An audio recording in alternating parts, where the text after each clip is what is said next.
This is a game played between Jose Capablanca and William Winter, Capablanca being black in this game. Now this game is not really it's not really a great game in general, but what we're going to learn from this game is a theme that sort of relates to how all of chess is. So e4, or not how all of chess is, but we're going to see a theme of how one idea you can apply it to a lot of other similar positions. So e4, e5, knight f3, knight c6, knight c3, knight f6. Standard opening, bishop b5, bishop b4. Castles, castles.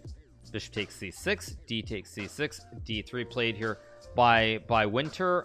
Bishop to d6 played by Capablanca. Bishop g5, h6, bishop h4, c5. And now Winter plays knight d5. Very logical move, trying to take advantage of this pin with the bishop on h4 and the knight on d5, and black cannot recapture because then you would lose the you would lose your queen here. So now g5 is played here by Capablanca. So Winter goes knight takes f6. Objectively a very bad move, although even here, you guys, you'll notice that with the computer it gives minus 0.63 here. It does not say that this is losing yet, because even the computer doesn't quite understand what's about to happen in this situation. So the better move would be bishop g3. Mind you, it's just a very bad position regardless, but after you trade and go bishop g3, black goes bishop to g4. And probably everyone's wondering, well, what's the big deal? Black's better, but I mean it's no big deal. And even the computer says minus 0.60. It doesn't even truly understand how bad this position is yet. So now h3 is played. Capablanca trades. Winter takes. Of course you can take with the pawn, but it ruins your pawn structure. Very difficult position. So he takes with the queen. So now queen f3 is played. G takes f3, and now f6 is played here by Capablanca. And again, you probably wonder, well, what's the big deal? I mean, it's not nothing much is happening. The problem with this position is that basically the white is already positionally lost because the bishop is stuck here.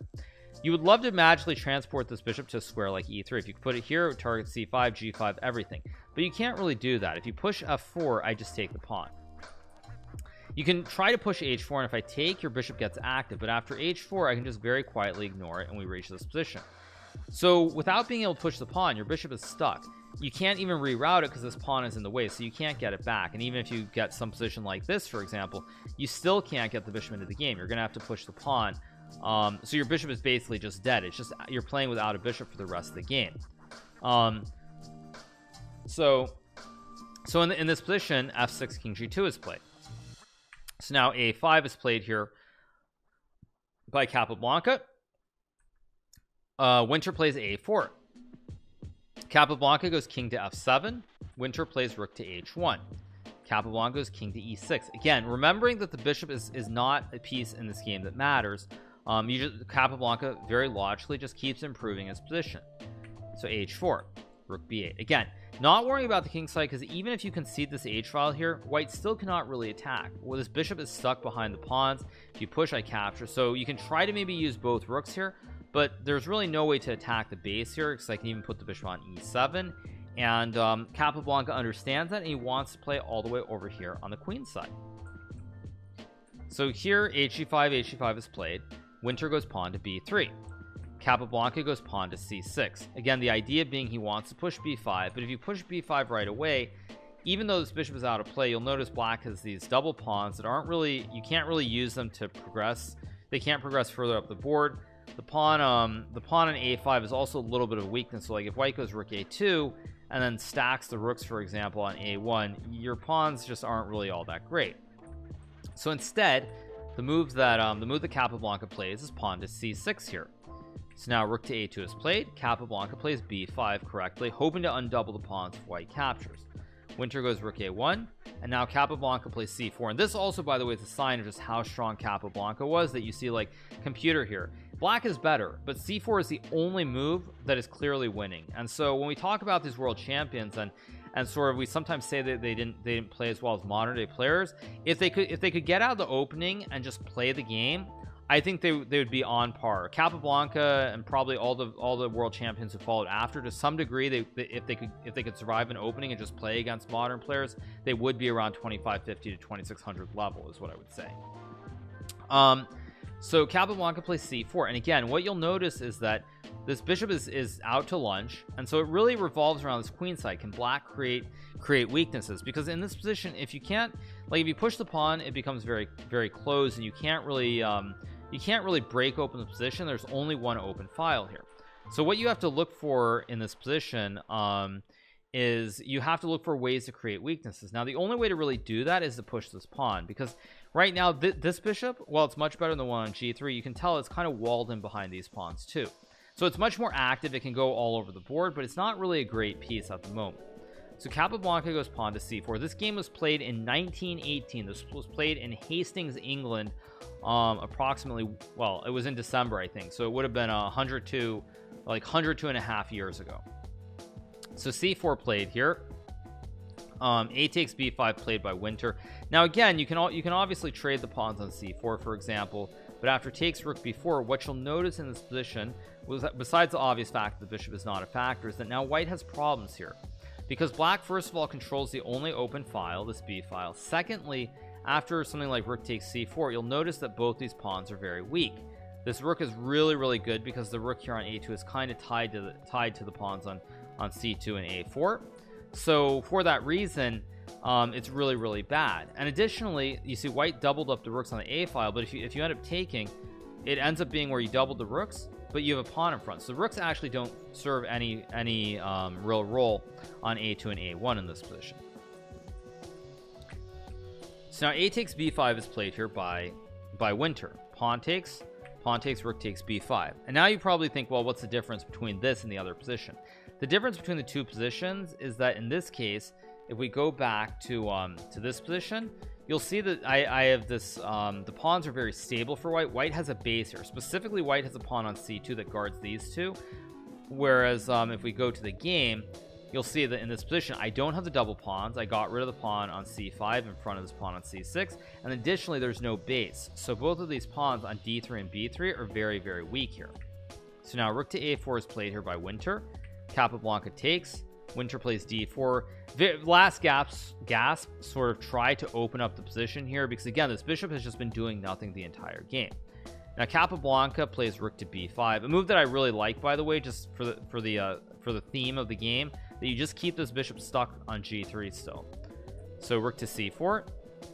Capablanca plays a really nice move, the best move in the position. Again, you see in some of these critical moments, the positional feel and the awareness to find the best move by Capablanca is second to none.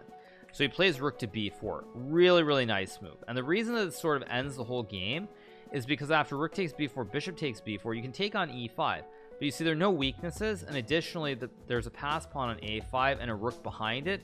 So this a pawn is just going all the way down the board, and there's even a bishop c3 idea, which if I get bishop c3, it's a really nice wooden shield here, because it guards the square to where I can push the pawn all the way down. Additionally, it protects the pawn, and pawn on e5, and it currently protects the pawn on a5. So it's just winning. It's completely winning, again, because this bishop is not in the game. So all right, so instead, okay, so rook b4 is played. So now Winter takes, and Capablanca plays rook takes d4, and here Winter resigns in view of the fact that, again, Capablanca's idea is just to rush this a pawn down the board, but the bishop is never getting into the game. These pawns just prevent the bishop from ever getting back into the game, and it's just permanently in jail in this position.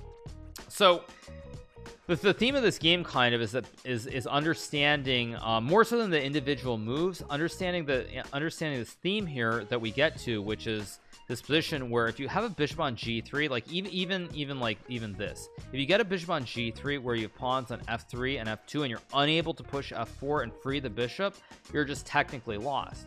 So now one could wonder, well, like, I mean, why does that, you know, how do you apply it to a real game? What does that really matter? So I don't have a game in mind specifically, but there have been games that I've played, for example, where you know, maybe I'm trying to think of an example where you can get it, where you can get a clear example of it. But for example, let's just say I'm just gonna play a position. Actually, I guess normally it will come out of e4, e5, but for example, there are plenty of positions where you can have some opening, like let's just say some Italian, for example, something like the actually not bishop g5. How do I do this? Something like bishop g5, d6, something like knight c3, h6, bishop h4. I'm just gonna make some moves. some position, even completely different stuff like this, where you don't really have any, you don't really have these h3 moves played, but let's just say white goes like white goes, how do you get it? I guess it's the exact same line, so kind of the same line, so it's not a good example. But there are many positions where you can see a game like this and apply it to where if white gets a bishop on g3 and gets double pawns, the game is just over. So I don't have a line in mind. I might actually go back later and try to come up with something. But the theme is that if you get this position where it doesn't even matter, let's just say even this position, for example, even if queens are on the board, where if you get this structure where there's a bishop on g3 and you have these pawns on f2 and f3 and you're unable to push, then it's always going to be losing. Technically it's just losing by force unless there's some kind of magic solution to what's going on. So that's what I would say in terms of this position and what's going on. So that's the thing, is when you see these games, my game versus Shanklin in the US Championship, I don't think I had that, did I exactly? But yeah, what I would say is that in general terms, like this theme, when you see this theme with the bishop and the pawns, if you see it once or twice, you'll always kind of get it, and in the future you'll be aware of it, so you can apply it to your own games.